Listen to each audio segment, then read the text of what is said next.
Hello दोस्तों, स्वागत है आप सबका। दोस्तों, इससे पिछले वाले वीडियो में हमने और आपने बात की थी कि कायिक जनन क्या होता है। जैसा कि आप जानते हैं कि हमारी इस समय जो वीडियो लेक्चर की सीरीज चल रही है, इस वाली सीरीज में हम लोग पूरी तरह से बात कर रहे हैं बायोलॉजी क्लास 12 चैप्टर 1 पूरी तरह से चल रहा है। मतलब यूनिट 1 का नाम तो आप सबको पता ही है, जनन नाम था। अब जनन के अंदर जो चैप्टर 1 है उसका नाम है जीवों में जनन। ठीक है, और जीवों में जनन सबसे पहला कितने टाइप का होता है ये क्वेश्चन बनता है। पहला क्वेश्चन क्या बनता है, कितने टाइप का होता है। तो आपको पता है कि 3 प्रकार का होता है। पहला होता है अलैंगिक जनन, दूसरा होता है लैंगिक जनन और तीसरा होता है कायिक जनन। ठीक है, तो चलिए अब स्टार्ट करते हैं। इससे पिछले जो वीडियोस हमने डाले हैं, आपने देखे नहीं तो आप हमारे चैनल पर देख सकते हैं उन वीडियोस को। सबसे पहले हमने आपको लेक्चर में बताया कि अलैंगिक जनन क्या होता है। उसके बाद वाला लेक्चर आया, उसमें हमने आपको बताया लैंगिक जनन क्या होता है। फिर एक लेक्चर इससे पिछला मैंने डाला था, उसमें आया था कि कायिक या वर्दी जनन क्या होता है। और आज दोस्तों हम इंपॉर्टेंट शॉर्ट आंसर की तरफ, मतलब लॉन्ग में तो नहीं आता लेकिन फिर भी 2 या 3 नंबर में बोर्ड में पूछ लिया जाता है। तो आज हम जानेंगे कि लैंगिक और अलैंगिक, ठीक है, क्वेश्चन बनता है कि अलैंगिक जनन और लैंगिक जनन में क्या अंतर होता है। क्वेश्चन समझ रहे हैं आप लोग कि अलैंगिक और लैंगिक जनन में क्या अंतर होता है, यह क्वेश्चन बनता है। ज्यादा लॉन्ग आंसर नहीं है लेकिन फिर भी हम लोगों को इसके बारे में आना चाहिए, क्योंकि शॉर्ट में कई बार पूछा गया। मतलब इससे पिछले वाले लॉन्ग इतनी बार नहीं आए जितनी बार ये वाला शॉर्ट आ चुका है। ठीक है, तो जरा बात को समझो। देखो, मैं आपको समझा तो चुका हूं कि अलैंगिक लैंगिक में क्या पूरा क्या होता था, वो तो लॉन्ग में सीखा। लेकिन अब समझो आखिर अंतर क्या क्या होते हैं। तो एक एक करके आपको अंतर समझाते चलेंगे और उम्मीद कर ऐसे समझाएंगे कि आपको दिक्कत ना हो, एक एक पॉइंट आपको क्लियर होता चले। चलिए स्टार्ट करते हैं। तो सबसे पहली बात जो हम और आप करनी है, पहली बात जो है अलैंगिक जनन की, कि इसमें बेटा क्या होता है कि केवल एक जीव की ही आवश्यकता होती है। भाई समझ रहे होंगे बात। मैंने जब आपको अलैंगिक जनन पढ़ाया तो वहां पे क्या बोला था कि एक ऐसा जनन जिसमें केवल एक जीव की ही आवश्यकता होती है उसे अलैंगिक जनन कहते हैं। तो क्वेश्चन आंसर क्या बन गया कि एक जीव। अब आ जाओ लैंगिक जनन में। तो इसमें बेटा क्या हो जाएंगे, आप सबको पता होगा कितने जीव होंगे बेटा, 2 जीव होंगे। और 2 जीव में भी पहला जीव कौन सा होता है, नर होता है, और दूसरा जीव कौन सा होता है, मादा होता है। मतलब एक ऐसा जनन जिसमें नर और मादा की आवश्यकता पड़ती है उसे लैंगिक जनन कहते हैं। तो एक अंतर हो गया कि इसमें एक जीव चाहिए और इसमें 2 जीव चाहिए। चलिए अब दूसरे अंतर की तरफ बढ़ते हैं। अब दूसरा अंतर क्या होता है कि बेटा जब एक जीव है तो इससे जो नया जीव बनेगा वो बिल्कुल इसी की तरह तो होगा। मैंने आपको पढ़ाया था तो एक नाम दिया था मैंने, क्लोन। क्या नाम दिया था, क्लोन। क्यों, क्योंकि जब कोई जीव किसी जीव को जन्म देता है यहां पे अलैंगिक जनन में, तो वो जो नया जीव जन्म लेता है वो बिल्कुल अपने जनक जैसा होता है, बिल्कुल एकदम सेम, मतलब 2 कॉपी मानिए आप, एकदम सेम होता है। तो सेम जब होता है तो उसको क्या कहते हैं, क्लोन कहते हैं। लेकिन लैंगिक जनन में क्या होता है कि जो संतानें बनती हैं वो कैसी बनती हैं, बनती तो सामान्य हैं लेकिन वो अपने जनकों से भिन्न होती हैं। कैसी होती हैं, जनकों से भिन्न होती हैं। हम ये नहीं कह रहे कि इसके 2 हाथ थे, मतलब माता या पिता के 2 हाथ थे तो बच्चे के 1 ही हाथ रह गया, ऐसा नहीं है। लेकिन देखने में कुछ चेंज होता है। भाई चेहरा तो एक जैसा नहीं है ना, तो देखने में भिन्न होती हैं ये वाली संतानें। क्लियर हो गई यहां तक की बात। चलिए अब आगे बढ़ते हैं। अब तीसरा पॉइंट क्या बनेगा, तो बेटा याद रखना कि एक कोशिकाएं होती हैं जिसको हम लोग बोलते हैं दैहिक कोशिकाएं। क्या बोलते हैं, दैहिक कोशिकाएं। ठीक है, और एक कोशिकाएं होती हैं जिनको हम लोग क्या कहते हैं, जनन कोशिकाएं। ठीक है, जनन कोशिकाएं। अब यहां पे जरा बात को समझो ध्यान से। यहां पे लिखा है दैहिक कोशिकाएं और वहां पे लिखा है जनन कोशिकाएं। देखो ऐसा होता है कि शरीर के जितने भी अंग होते हैं किसी इंसान में, इंसान क्या कोई भी जीव ले लो, उनमें कोई तो अंग होगा।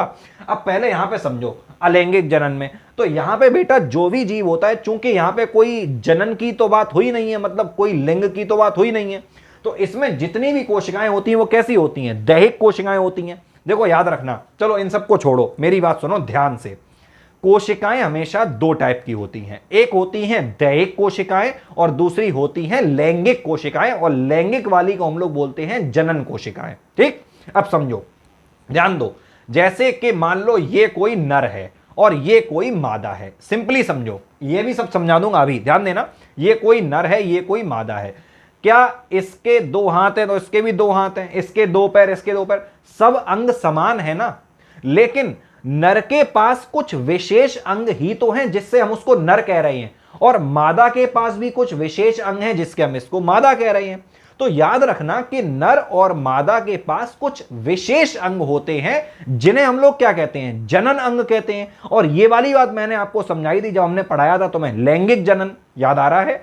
तो बेटा याद रखना कि जो लैंगिक जनन करते हैं उनके पास में एक स्पेशल टाइप की कोशिकाएं होती हैं जिसको हम लोग बोलते हैं जनन कोशिकाएं। ठीक है, अब जनन कोशिकाएं किनके पास में, जो लैंगिक जनन कर रहे हैं तो जनन कोशिकाएं हो गई, लेकिन ऐसा नहीं है कि इनके पास में कायिक नहीं है, इनके पास कायिक या दैहिक बात एक ही होती। पहली बात तो सुन लो फिर से, क्योंकि मेरे मुंह से शब्द निकल जाते हैं तो मैं आपको क्लियर भी कर देता हूं, जो कायिक है वही क्या कहलाता है, दैहिक भी कहलाता है। तो सुनो, जो सिंपल, अब सिंपली समझो, जो लैंगिक जनन कर रहे हैं इनके पास में जनन कोशिकाएं तो हैं ही, स्पेशली इनके पास में दैहिक कोशिकाएं भी हैं, लेकिन जो अलैंगिक जनन कर रहे हैं इनके पास में जनन कोशिकाएं नहीं हैं, इनके पास ध्यान रखना जनन कोशिकाएं नहीं है, इनका पूरा शरीर कैसी कोशिकाओं से बना है, दैहिक कोशिकाओं से बना है। ठीक है, तो याद रखना बेटा कि अलैंगिक जनन में क्या होता है, दैहिक कोशिकाओं से होता है, और लैंगिक जनन किसमें होता है, जनन कोशिकाओं में होता है, जनन कोशिकाओं के द्वारा होता है। ठीक है, अब आ जाओ नंबर 4 पे। तो चौथा वाला बन जाता है विभाजन के बारे में। पहला है बेटा समसूत्री कोशिका विभाजन, और दूसरा यहां पे मैं लिख दे रहा हूं समसूत्री भी लिखूंगा, और मैं यहां पे अर्धसूत्री भी लिखूंगा। इसका नाम आपने इससे पहले इन दोनों का सुन रखा होगा। भाई सुन कैसे, अब सुनो मेरी बात, देखो समसूत्री और अर्धसूत्री क्या होता है ये तो मैं तुम्हें पढ़ा ही दूंगा, तो जब अपना लेक्चर है तो उसमें आप पढ़ लेना, जब भी असल में ये 11th का टॉपिक है, लेकिन फिर भी मैं आपको यहां पे बताना चाहूंगा कि जो समसूत्री विभाजन होता है ये हमेशा और हमेशा दैहिक कोशिकाओं में होता है। ठीक है, केवल दैहिक कोशिकाओं में होता है समसूत्री विभाजन, लेकिन जो जनन कोशिकाएं होती हैं, अंतर समझना, जो जनन कोशिकाएं जिसको तुम लैंगिक कोशिकाएं भी कह रहे हो, उनके अंदर समसूत्री भी होता है और अर्धसूत्री भी होता है। क्लियर हो गई बात? इसका मतलब क्या निकल के आया फाइनल अपना, कि जो क्या नाम है दैहिक कोशिकाएं हैं, दैहिक कोशिकाओं के अंदर केवल